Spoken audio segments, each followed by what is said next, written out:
Boa tarde, pessoal. Vamos conversar um pouco aqui sobre as Sagradas Escrituras, a Bíblia.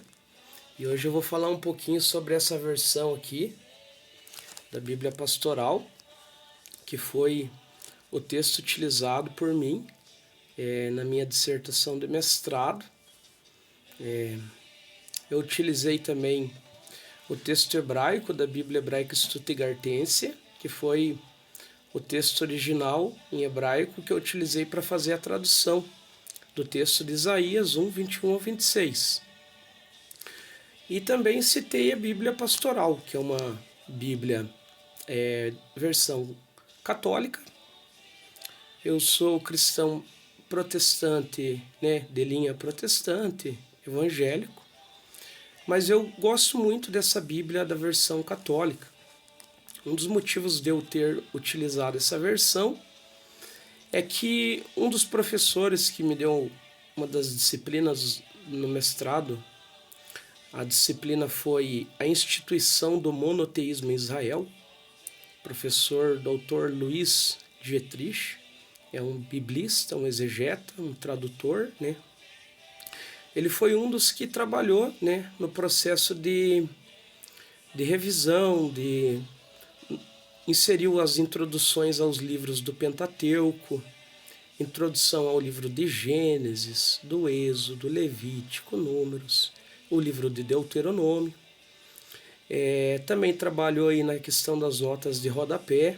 Algumas bíblias elas possuem notas de rodapé, que são explicações de alguns textos chaves, versículos, pegando ali conceitos chaves, verbos em hebraico, e trazendo aí o significado, trazendo informações históricas, culturais, sociais, religiosas, sobre contextos, em específico, digo, do Antigo Testamento, da cultura do Antigo Oriente, porque Israel ele foi um povo que conviveu com outros povos, Egito, Babilônia, Assíria, povo medo-persa. Quando eu assisto poucas pregações na internet, prefiro participar de cultos e ouvir a pregação diretamente na igreja. Algumas vezes aparecem alguns vídeos no YouTube de pregadores, influenciadores aí que são coachings e que costumeiramente eles gostam de fazer críticas, um teólogo, e gostam de criticar teólogos, O primeiro ponto qual que é a importância do trabalho de um teólogo, na igreja? Primeiro, o chamado para a pregação, para o ensino, é uma vocação, não é uma profissão ou uma carreira. É uma vocação celestial, e aquele que exerce o ministério, seja pastoral, ministério de ensino, dom da pregação, ele está cumprindo uma vocação, e cabe-lhe a responsabilidade de se preparar da melhor maneira possível para aprender a palavra de Deus e comunicar com eficácia o que o texto bíblico comunica. Então, muitas vezes nós vemos pregadores que criticam o trabalho dos teólogos, Mas para nosso início de conversa, eu vou utilizar esta Bíblia, a Bíblia Pastoral.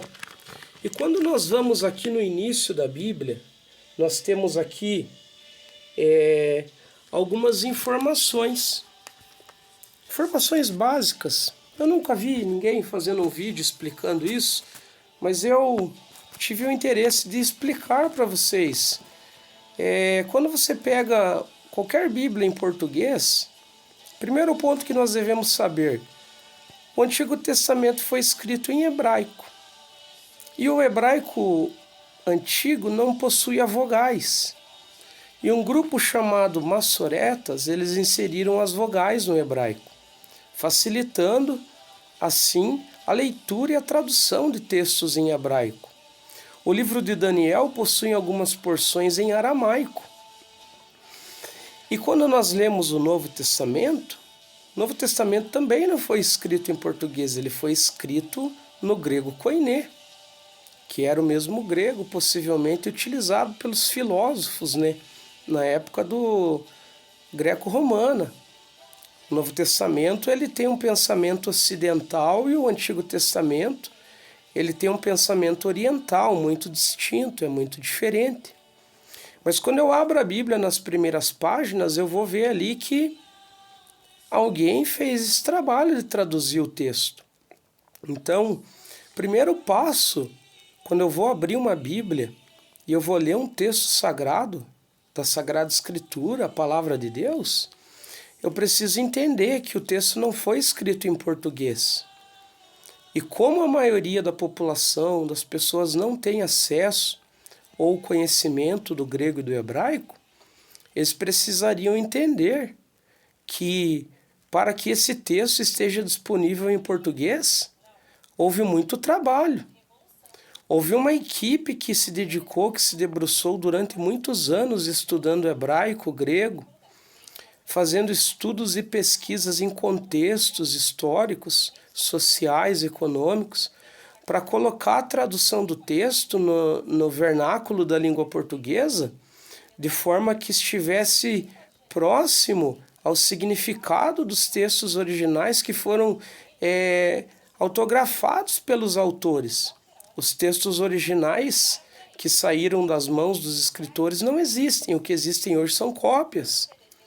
E o texto em português ele é fruto de uma grande pesquisa e de um grande trabalho. Então, quando eu leio aqui o início dessa Bíblia, eu vejo ali que a tradução foi feita, os livros de Juízes, Josué e Salmos, pelo professor Antônio Carlos Friso. Temos também a participação do Donizete Scardelai, do professor José Ademar Kiefer, que traduziu 2 Samuel, Luiz Gonzaga do Prado, Paulo Basaglia, Pedro Lima Vasconcelos, foram tradutores. As introduções e as notas de rodapé foram feitas por Antônio Carlos Friso, Carlos Mesters, Francisco Orofino, José Ademar Kiefer, Luiz José Dietrich, Maria Antônia Marques, Paulo Basaglia, Pedro Lima Vasconcelos, Rafael Rodrigues da Silva, Shigeyuki Nakanoze e Valmor da Silva.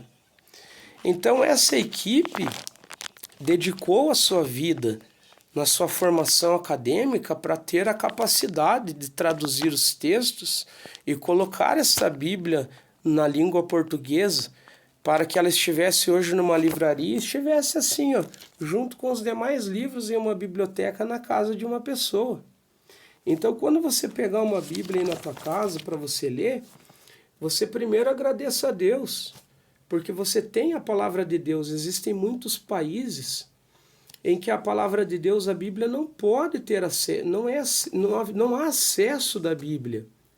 Há idiomas que a Bíblia não foi ainda traduzida. E no Brasil nós temos liberdade religiosa. Nós temos acesso à literatura da palavra de Deus, às escrituras sagradas, à Bíblia, da forma com que você deseja chamá-la. Então, quando você pegar uma Bíblia dessa, você vá lá na capa, primeiramente agradeça a Deus, porque o Espírito Santo que capacitou essas pessoas, Ele que deu o dom do ensino, é Ele que dá mestres e doutores. Segundo passo, ore a Deus, porque nós temos milhares de pastores e pregadores no Brasil, mas há um número muito reduzido de biblistas e tradutores de Bíblia, professores de Bíblia no Brasil. É uma quantidade muito pequena em relação ao número de missionários que nós temos no mundo. Se existe pregação no Brasil, é porque existem Bíblias que foram traduzidas. Se existem missionários pregando o Evangelho no campo missionário, é porque eles têm uma Bíblia. E a fé vem pelo ouvir e ouvir a pregação da palavra de Deus. E a palavra de Deus só está disponível porque pessoas dedicaram a sua vida estudando a palavra de Deus. Nas universidades, seminários teológicos, seja independente de qual credo confessional, mas eles estão ali